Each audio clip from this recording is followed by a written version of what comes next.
Hello beautiful people, this is Chris from TechSpert and I'm here with BenQ's GV1 projector. It's a portable wireless projector. It'll cost you 329 quid here in the UK and we're going to get it unboxed, all set up, run through all of the features and give it a bit of a testing out to see if it's worth your hard-earned cash. And don't forget, for more on the latest greatest tech, to subscribe and ding that notifications bell. Cheers! So first of all, let's just slide this bad boy on out. We've got a few little compartments here, all the various bits. So there's the actual projector itself, thankfully a lot smaller than the box would suggest. Here you also have a dinky little remote. Very cute indeed, looks like pretty much every other projector remote I've ever had. And a handy little carry case to keep it protected when you're on the road as well, so it'll just slip nicely in there. It's like a big soft sock.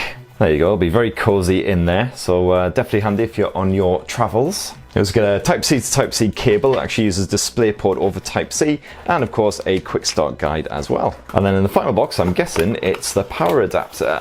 Yeah, no surprises there. And the good news is it does come with a range of adapter heads as well. So as you can see, you've got your 2-pin standard European. You've got your flat 2-pin used in America and Asia. And of course your 3-pin for here in the UK. Right, so let's actually check out the projector itself. It's 708 grams, so it's not one of the lightest portable projectors I've tested out, but still absolutely fine. You're just going to bung it in your suitcase, something like that. Quite a neat design, looks pretty slick. Up top you got your power button, you got your volume up and down, and you've also got a button to switch between projector mode and a Bluetooth speaker mode as well. It can just function as a speaker by itself. Got a focus wheel here on that edge, and as you can see, in terms of actual connectivity, is pretty basic. You've basically just got your Type-C, which, as I say, supports DisplayPort, and then your DC in it as well. That's it. No HDMI or anything like that, unfortunately. Seems strange not to have HDMI on there, but hey-ho. Now the BenQ GV1 actually has a tripod mount down below as well, so I'm just going to get it stuck on my travel tripod. Handy if you happen to have one of these kicking about. Unfortunately, the cable on the power adapter ain't exactly the longest in the world. It's only about a meter long, in fact, so it doesn't exactly give you much room for maneuver. Some liberal use of a bit of multi-plug adapter action. We're now ready to start testing out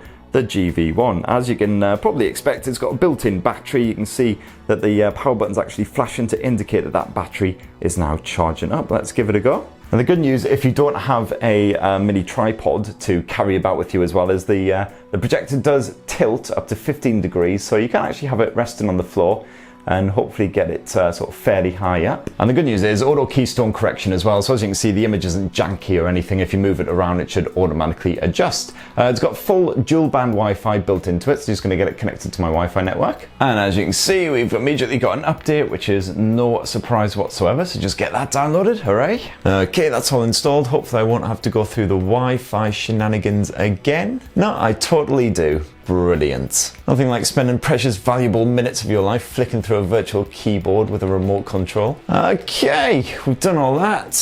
So here we are in the general interface. So as you can see, there are a few different ways of connecting. You do of course have that Type-C on the back of the GV1 if you want to connect using good old wires. Otherwise you've got a bit of AirPlay support and of course wireless projection for Android and a bit of PC action too. Also built into the GV1 is the Aptoide App Store, so let's just select that. Hopefully this should let us actually download the likes of Netflix and all those apps that we want straight to the projector. So as you can see, via Aptoide you've got sports for the likes of Kodi, you've got YouTube, Netflix, T-Movie Guy, no idea what that is. Good old VLC, of course, fan favourites. So a few big names in there. Sadly, it looks like if you're an Amazon Prime user, there's no direct support for that just yet. Bit of Plex in there, always good to see. So quite a lot of the main media streamers. Just need to allow the installation of apps from unknown sources. Unfortunately, some of these menus, it can be quite hard to see what option you're actually selecting. There's very little difference. As you can see there, it's ever so slightly grey on install.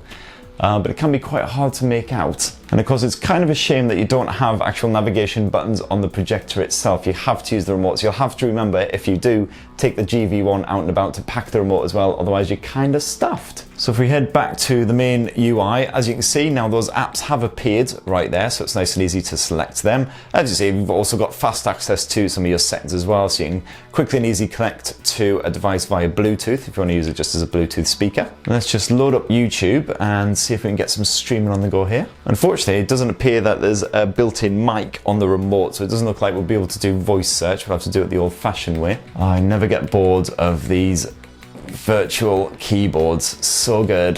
So let's just get a random video on the go. Rocking at the Wowie 4K. So the GV1 plays natively in 480p. Seems like a fairly crisp picture from this sort of distance, probably about a metre to a metre and a half away from the wall.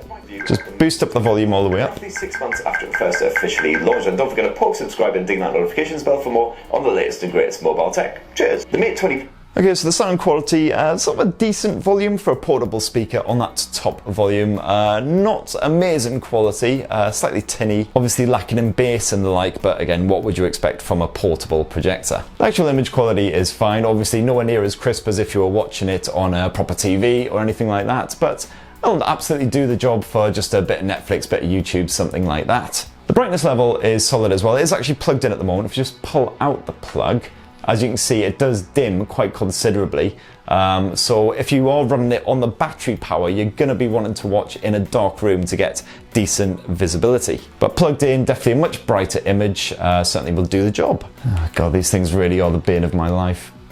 Again, Netflix seems to be playing absolutely fine directly through the GV1. Again, perfectly fine picture quality and everything, no problem with the streaming, that's all running very nicely. Just going to try projecting wirelessly from my Android smartphone now. So you should see, of course, in your Android device, but wireless projection options. Let's just tap this, searching for devices, and hopefully it will pop right up. Okay, a bit of a mixed bag on the Android casting, unfortunately. Some of my devices, such as the Mate 20 Pro here, as you can see, no sign of the BenQ whatsoever, but it has popped up on a couple of the others, like the Pixel, so we can just connect, and as you can see, you can then cast your display direct to the GV1. So for instance, we'll load up Netflix again here on the Pixel and have a bit of a scroll through, just start whatever, bit of Love, Death and Robots.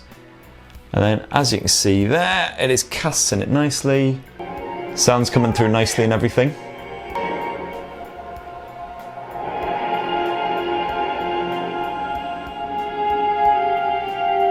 And of course all your other apps will work as well, the likes of YouTube, and you can get a bit of your social media on the go, and even a bit of gaming if you like, so all of your friends can admire your mad skills. Then when it's time to disconnect, you can just do so through the main menu here on your smartphone. So definitely a bit of a mixed bag on the Android. Some smartphones seem to like it, some don't. It's a bit of a Russian roulette, but of course if you've got iOS, or a MacBook, you can use a bit of AirPlay instead. Hopefully should be straightforward stuff. Just got to go into the settings menu. As you can see, the screen mirroring feature is right there, and there we go, BenQ has popped right up, thank God.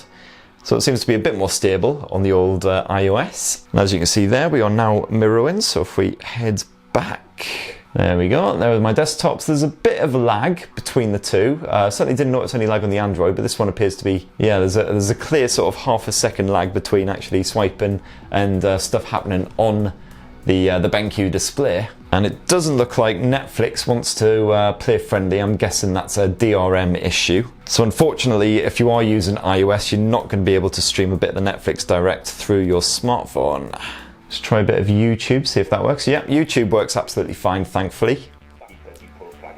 Bit of a stutter there, but seems to be fine. Okay, so last thing I'm just quickly trying is I've just connected my Mate 20 Pro via Type-C, the bundled Type-C cable that came with the BenQ GV1 projector, and we're just going to see if we can connect the two via that. Okay, yeah, we're starting up a MIUI desktop. There we go, beautiful. We can then use the Mate 20 Pro either as a touchpad in this desktop mode, or we can use it in phone mode instead. So as you see, you've got the choice, and that looks perfect to me. No latency or anything like that, so that's good to see. Yeah, no worries on that front whatsoever. And if you tap the old Bluetooth button up top, it will enter the Bluetooth speaker mode, and then if you just dive into Bluetooth on our smartphone, and it just pops up there and the available devices. So hopefully that should pair up quickly and easily. Yeah, Bluetooth pairing request. Pair connected, there we go. So now we'll just be able to go onto Spotify or whatever, blast a bit of music.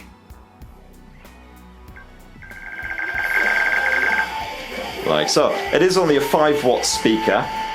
So of course, again, the performance less than stellar, so I definitely only use it when you've got absolutely nothing better on offer, but there you go, it's an option. So I've been using the BenQ GV1 for about an hour now. It is starting to get a little bit toasty, although nothing too troublesome. And if I shut up for a second, you can probably hear the fans are really whirring away inside there, as well. Thankfully, you can't really hear it when you're blasting something on top volume. It does tend to drown out the sound of the fans, which is good. The only other thing that I haven't mentioned is battery life. BenQ reckons you get a full 3 hours of projection use on a full charge, so we'll of course be testing that out and throwing up the verdict down in the description. And that right there is the BenQ GV1 portable projector. So as you can see, a few little issues here and there. The Android wireless connectivity, a bit hit and miss depending on your smartphone, and via iOS, via the AirPlay, you can't use the likes of Netflix, but thankfully it does have a direct app support for the likes of Netflix, YouTube, Plex, things like that. You know, I quite like the dinky little design and everything as well, even though it is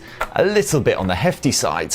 So are you tempted by the GV1? Definitely let us know in the comments down below. If you've tested out a portable projector yourself that you'd recommend even more highly, definitely be great to hear your thoughts down below as well. And don't forget to subscribe and ding that notifications bell for more on the latest and greatest tech. Cheers everyone, love you!